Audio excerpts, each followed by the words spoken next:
Caros estudantes, neste vídeo pretendo-vos dar o feedback do eFólio B. O eFólio B, o que se pretendia é que elaborassem uma proposta de plano de intervenção de um projeto de educação para a sustentabilidade. E, portanto, tendo em conta o que apreenderam no tópico 2, que era exatamente a explicar como elaborar um plano de educação para a sustentabilidade em qualquer contexto, formal ou não informal, dentro de qualquer público-alvo. No caso do eFólio, perguntava-se em que se colocassem no papel de um técnico de ambiente funcionário de uma Câmara Municipal dentro da área da residência, porque seria uma área que vocês conheciam melhor, e que lhe era solicitado para elaborarem um plano de implementação de uma ação de educação para a sustentabilidade. E face a isso, o que eu vos solicitava é que elaborassem esse plano de acordo com 6 alíneas.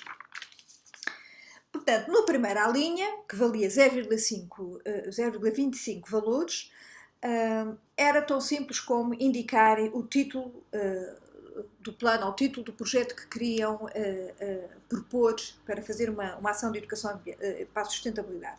Portanto, aqui praticamente penso que todos tiveram a cotação máxima, era só indicar o nome, apareceram nomes muito interessantes, sempre relacionados muitas vezes com a temática que essa ação, que vocês queriam que essa ação tivesse, na área dos resíduos, na área da água, ou uma área mais abrangente, que abrangesse diferentes áreas, diferentes temas.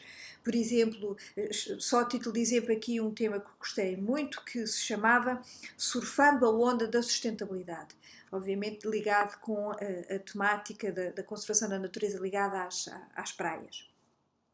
Depois, no ponto 2, era para vocês fizessem uma breve introdução, enquadramento, objetivos e público-alvo, varia um valor. Aqui, obviamente, que tinha que se fazer uma breve justificação. Imaginemos que vocês propunham dentro da área dos resíduos ou da separação dos resíduos, porquê esse tema? Obviamente que se queremos abordar esse tema é porque há um historial no município que justifique abordar a questão dos resíduos, tanto simples como pode ser só para as pessoas terem mais cuidado, por exemplo, para não deitarem os resíduos na rua, ou então se eu quisesse, por exemplo, aumentar as taxas de separação dos resíduos, que por sua vez vão para reciclagem. Ou outra temática qualquer, mas o que era importante era fazerem este enquadramento, esta justificação. Depois, qual é o objetivo? O objetivo é educar a população, por exemplo, para a separação e posterior reciclagem dos resíduos. E qual o público-alvo? E aqui, obviamente, eu não posso dizer só que é a população geral, por toda a população, isso se abrange desde as crianças que estão na idade escolar, é a população ativa, é a população idosa, porque, consoante a população, eu assim tenho diferentes meios de atuação. Se vou fazer uma campanha na rua, ou uma campanha nas escolas, obviamente que a minha população-alvo é, obviamente, as crianças em idade escolar. Portanto, o que era importante é que vocês fizessem essa introdução ou enquadramento, identificassem bem quais eram os objetivos. Alguns de vocês foram um bocadinho mais longe, além do objetivo geral, disseram um objetivo específico, muito bem, e depois então o público-alvo. Depois, no ponto 3, o que solicitava era que identificassem os métodos ou as práticas, as técnicas a serem utilizadas. E aqui, obviamente, tudo depende do tipo de ação que estamos a falar. Por exemplo, se for uma ação nas escolas, normalmente eu tenho sempre uma fase de exposição ou de visualização de um vídeo. Depois tenho, por exemplo, posso ter uma experiência laboratorial, consoante o assunto que eu estou a abordar. Pode ser jogos didáticos, podem ser simulações, podem ser todo um conjunto de técnicas que eu posso utilizar para fazer essa respectiva ação. E eram essas práticas e técnicas que eu dei agora exemplos que eu queria que vocês identificassem. Poderia ser também uma investigação-ação, em que a pessoa que está envolvida trabalha com a comunidade de forma a mudar as suas atitudes sobre determinados temas. Houve um de vós que identificou esse tipo de técnica mais geral, mas aqui basicamente eu queria que vocês dissessem: vou fazer workshops, vou fazer grupos focais, vou fazer exposição de vídeos, vou trabalhar para verificar que a população, por exemplo, separa os resíduos ou que tem técnicas mais de eficiência energética, etc. E, portanto, isto valia um valor, como já referi. Depois, no ponto 4, queria que vocês identificassem as tarefas e fases da ação. E aqui eu chamo só a atenção que, de acordo com os materiais que foram disponibilizados no tópico 4, que é um documento em PDF que vocês imprimam ou então visualizam no computador, ou num tablet, e aqui o que está aqui escrito é que as fases normalmente as fases quando eu estou a planear um projeto e dentro dele uma ação ou várias ações, consoante o caso, aqui eu tenho que passar sempre por uma fase de preparação, em que eu verifico o que é necessário, que recursos é que eu preciso, quanto tempo, etc. Depois tenho a ação propriamente dita e depois a fase da avaliação.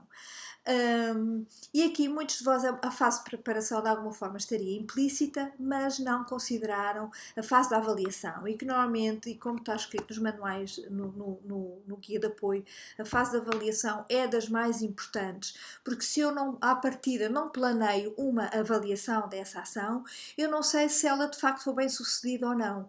Por exemplo, se eu trabalho com a população na rua para verificar que fazem separação dos resíduos, estou sempre a dar o exemplo dos resíduos só porque é mais fácil, mas poderia ser noutro contexto qualquer.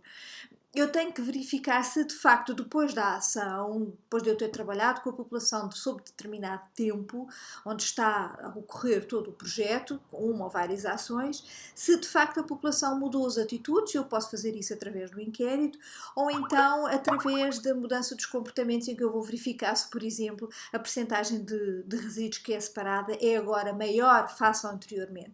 Posso simplesmente estar a pesar em casa das pessoas ou pedir para elas medirem o volume dos resíduos que são separados antes e depois da ação para verificar se de facto ela foi eficiente. E isso é muitas vezes uma das falhas das ações de educação para a sustentabilidade, é que não são devidamente avaliadas e até devidamente planeadas para verificar se são eficientes ou não. E era isto que eu de facto queria que vocês dissessem.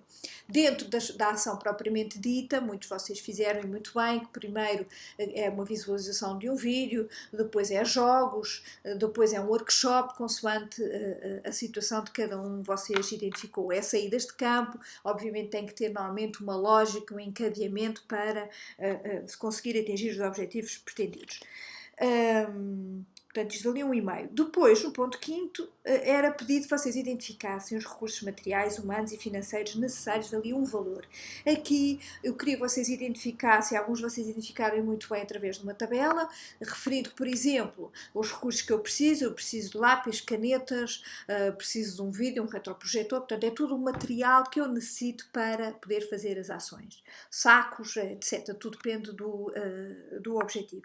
Depois, os recursos humanos, dizer, eu preciso de um técnico, 2 técnicos, quantas pessoas estão envolvidas na ação. E depois os recursos financeiros.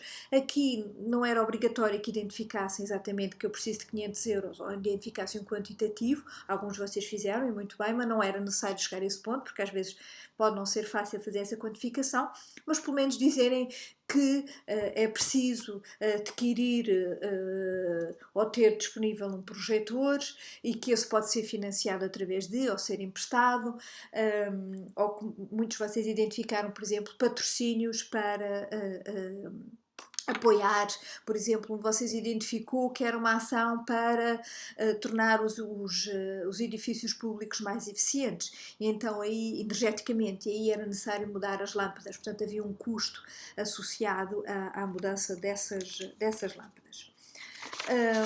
Mas era preciso identificarem os 3 recursos como era solicitado. Por fim, era para identificar o cronograma das diferentes fases do projeto, e aqui era que vocês identificassem qual era a duração do projeto, que, por exemplo, a fase de preparação eu preciso de 1 mês ou 2, depois a ação propriamente dita e consoante as tarefas que eu vou identificar, se for a visualização de um vídeo num dia, se for uma saída de campo, etc., quantos dias é que isso demora, e depois para a avaliação quanto tempo é que eu necessito, e muitas vezes a avaliação é efetuada após a ação.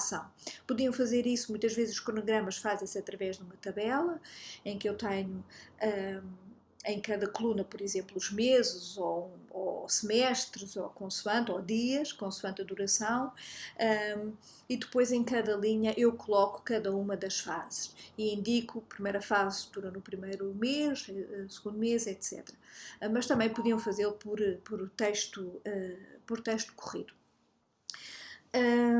Mas pronto, era isto que eu vos queria referir.